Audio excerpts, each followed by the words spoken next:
In this video we are going to take a closer look at the combat medic of the Space Marines, the Apothecary. Having been considered as auto-include early into 9th edition, can the Apothecary still compete in the Deathwatch nowadays? In order to answer this, we will first take a look at the datasheet, abilities and wargear of both the firstborn as well as the Primaris variant, in an attempt to find out which of the two is the better pick. In the second part, we will then go through how to specifically make use of them in a Deathwatch army. Lastly, there will be some modeling recommendations and a quick wrap-up. Welcome to SwissHammer, your channel for modeling in Warhammer 40k. My name is Tammer and I will be guiding you through this video. Jumping right into the datasheets, what stands out here is the 5 points difference between the firstborn and the Primaris version, with the latter paying a slight premium for an additional wound, attack, bigger base, as well as a different loadout. As far as these differences are concerned, I think getting an additional wound on a support character is always handy, especially in this case where you want your Apothecary to stay alive in order to keep your other units in the game for longer. The extra attack on the other hand is pretty irrelevant, as you don't want him to get stuck in close combat in the first place. As such, I would also say that the loadout of the Primaris variant is preferable. His Absolver Bolt pistol at 18 inches range, strength 5, AP-1 and damage 2 is actually quite solid to chip off some lost wounds in case the situation comes up. The firstborn variant comes with bolt pistol and chainsword, which as previously mentioned is not what you want to make use of anyway.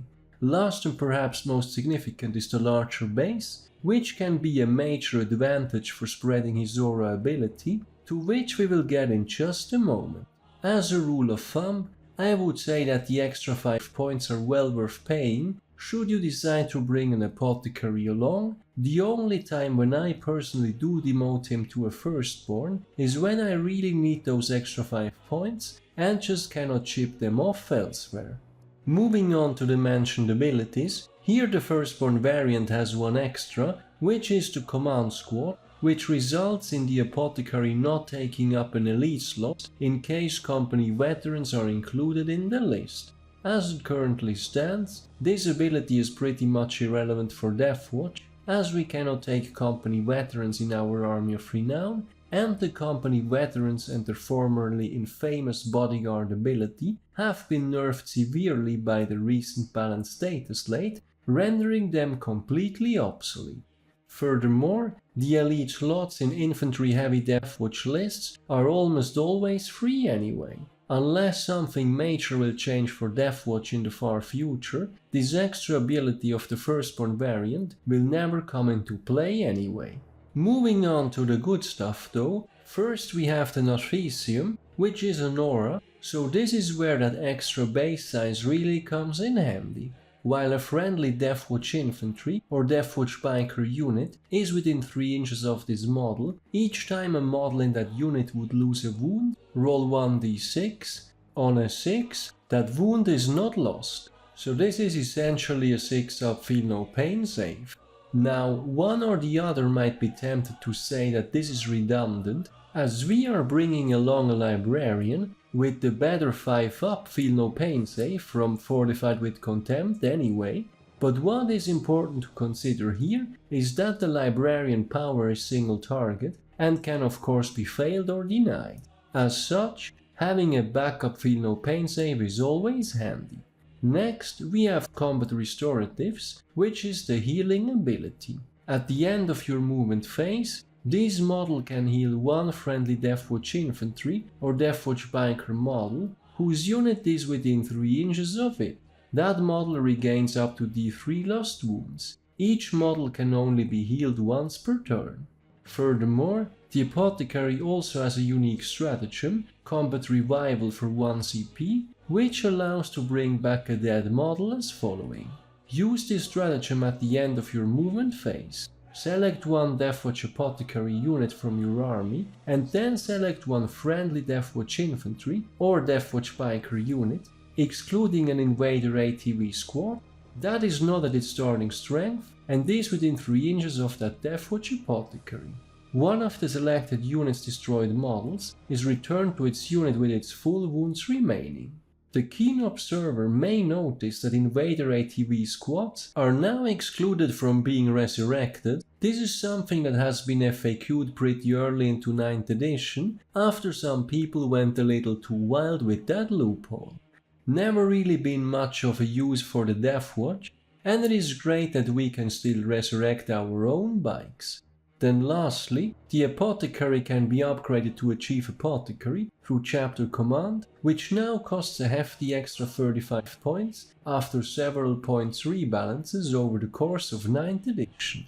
The important part here is that buying the upgrade itself only enables the usage of combat restoratives, aka the healing ability, to be used twice instead of just once. In order to get the full benefits, we also have to spend an extra CP for the Warlord trait Selfless Healer. What this one does is always healing full 3 wounds instead of D3, and as previously mentioned, you can now do that twice, and you can now use the combat revival stratagem for free. The math here is pretty simple. If you are using the stratagem at least once during the entire game, you are already breaking even with that alone. As such, as a rule of thumb, I would recommend that whenever including an apothecary, take it all the way to the Chief Apothecary with the Selfless Healer Warlord trait. For the Primaris variant, this means 115 points plus 1 CP, which is quite the investment, and I think the best way to decide about whether to include him or not is to think about which kind of models in your list would benefit from being healed and or brought back, and how many total points of extra wounds and or models that roughly makes up for. As a final thought, it is also worth mentioning that the Chief Apothecary gets access to a relic pistol, or you could increase his aura range with the generic Space Marine relic Vox Spiritum, but given our pre-game CP shortage in Warzone Nephilim and so many better alternatives, don't bother with either of these. Having said all that, how can we best use the Apothecary in the Deathwatch? As previously mentioned, we preferably want to use all his amazing abilities with beefy and or expensive units in order to keep them in the fight for longer. For this, the Apothecary goes particularly well with an Indomitor kill team, where you basically have the heavy intercessors as ablative wounds for the more expensive and deadly datasheets, and with the Apothecary you can make sure that these ablative wounds remain there for even longer. The same goes of course for any other kill team as well, and keep in mind that with the larger base of the Primaris Apothecary, you might be more easily able to line up several kill teams for the Feel No Pain aura effect. When going for the infamous infantry bikes with a Proteus kill team combat squad, after having taken casualties, a good strategy is also to use the fast movement of the bikes plus their large bases to get the combat squad back into Apothecary range and having heal and or resurrect the model. One of the big downsides of the Apothecary is his slow movement, and having good mobility on your kill team or the option to chain their bases really helps with that. Lastly, while we tend to use the Beacon and Chalice offensively, keep in mind that you could also use it defensively to pull a kill team that is about to get destroyed out of harm's way, and then the Apothecary can tend to that and potentially prevent it from being destroyed fully. For more information on the Deathwatch kill teams and their movement shenanigans, feel free to check out my guides to the kill teams, combat squads, or going Costello style, which are all linked in the description. But anyway, while I think that the Apothecary is still a decent addition to the Deathwatch nowadays, I think what tends to work a bit in his disfavor is the Army of Renown and its points distribution. Generally, most competitive AOR lists tend to run 5 kill teams and 3 HQs, and it can be difficult to still squeeze an Apothecary in with that kind of setup. My own list and thoughts on that matter are also available in a recent video I released for Warzone Nephilim, which I linked in the description. All in all, a chief apothecary with selfless healer can be a great addition to the Deathwatch and helps us to keep our kill teams in the fight for longer, but on the flip side, we do pay a bit of a premium and it can be difficult to still fit him into Army of Renown lists these days. With that being said, let's have a look at some modeling recommendations. For the Primaris Apothecary, I think the perhaps greatest modeling challenge is not the Apothecary himself, but the dead Space Marine laying at his feet. When including him in a Deathwatch army, I think it is most thematic to fit the Deathwatch pauldron to the dead battle brother, but the pauldron is only half visible above the base and it can be a bit difficult to replace it.